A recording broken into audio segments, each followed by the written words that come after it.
Hey guys, Woodgeist here again. Just a quick video about my new grinding jig. This is a homemade deal, by the way, if you can't tell. For as long as I've been making knives, I've just been freehanding, and it's hard to get good at, and I haven't gotten good at it. So I decided a little while ago to try using a wood block.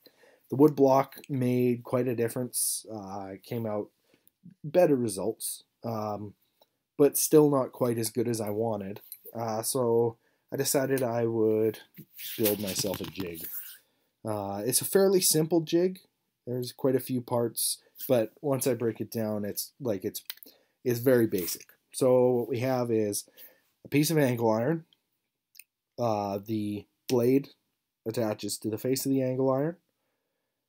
The angle iron pivots on a hinge made of nuts and a bolt. I'll show in a different view. Click, and then there's the bottom platform to which everything attaches. This is what slides along the grinding rest. The hinge is just 4 bolts or 4 nuts, 2 middle nuts welded to the bottom, 2 top nuts welded to, or 2 outside nuts welded to the angle iron, and a bolt running through them. This is actually my dad's idea. What that gives you is sort of a tight-fitting hinge that isn't wobbly, even though it moves freely, forward and back. There's not a lot of side-to-side play. Let's see. The same thing was done down here, just on a smaller scale. What I have is two bolts welded together in a T shape, and 2 nuts again to do the axle. And that makes up the adjustment rod. In the angle iron, on the bottom of the angle iron, there's a channel that I drilled out.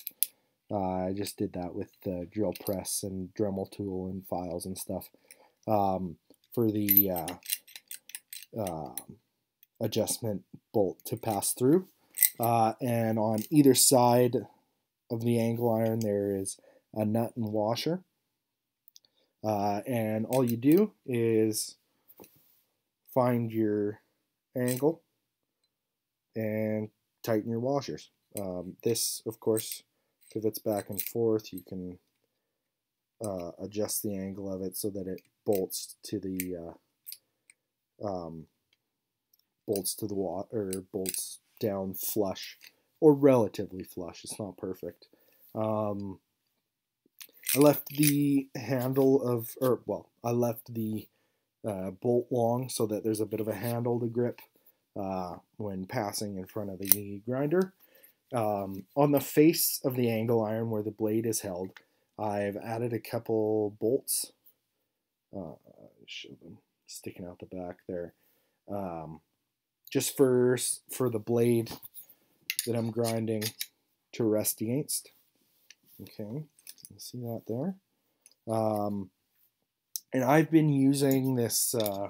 This is a folding knife project I'm working on. I decided I would cut out a new blade blank, and I just use this as a practice piece. So I've been using this camp twist clamp to hold the blade in place. It sticks out quite a bit. It sticks out about 1 inch, but there wasn't really any problems with it contacting the belt. In the future, I'm dropping all my stuff.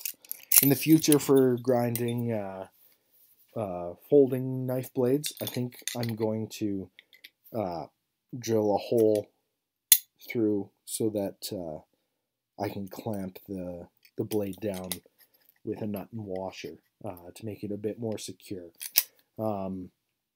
And as for grinding fixed blades, it's not going to be a problem at all to use the clamp because if you imagine, the blade will stick out to the side of the jig and the clamp is going to be far away from the grinder. So yeah, that's my jig. If anybody wants, like, I don't, plans is a bit of a stretch to call it, a picture of my jig design, I can send me an email or a comment, and I'll email you a copy of the Inkscape drawing that I used. Inkscape is a free 2D drawing program you can get on the internet for Mac and I think for Windows.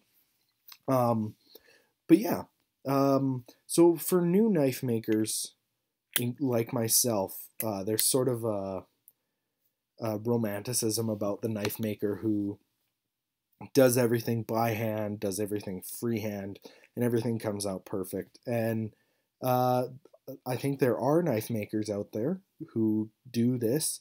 They are people who've been doing it for a long, long time. So as a new knife maker, like, my reason to get into making knives was essentially to have knives. I also like designing things in general, but at the end of it, I want a knife I can use, and a knife that I'm proud of, and a knife that looks good. So to spend all this time and money, it's expensive to buy steel and the amount of time you put into it. To do all this and come out with a knife that the bevel isn't really something I'm happy with, I think is kind of, it makes it sort of a waste. And if you can put aside that romantic notion of the freehand, everything by hand knife maker, then you can come out with something that you're going to be happier with. You're going to be able to come out with a useful knife sooner than you would if you put in all this time and effort to learn how to freehand absolutely everything. So I would encourage new knife makers, other new knife makers like myself, to put the time into making a jig, and you'll be really happy with your results. I was just fooling around with this piece, but already I can see my, I don't know what the ricasso, I guess, where the blade, where the grinder first contacts the blade, where it first goes down. It already looks so much better than my freehand ones. And even though, like, you can see ups and downs, because I was fooling around with it and doing everything quick, already I can see a more uniform grind than anything I could do freehand. So let me know if you want a copy of the grinder picture. You probably, even looking at this, figure it out. So yeah, let me know. I'd gladly share with you that image, and keep on building. Thanks for tuning in.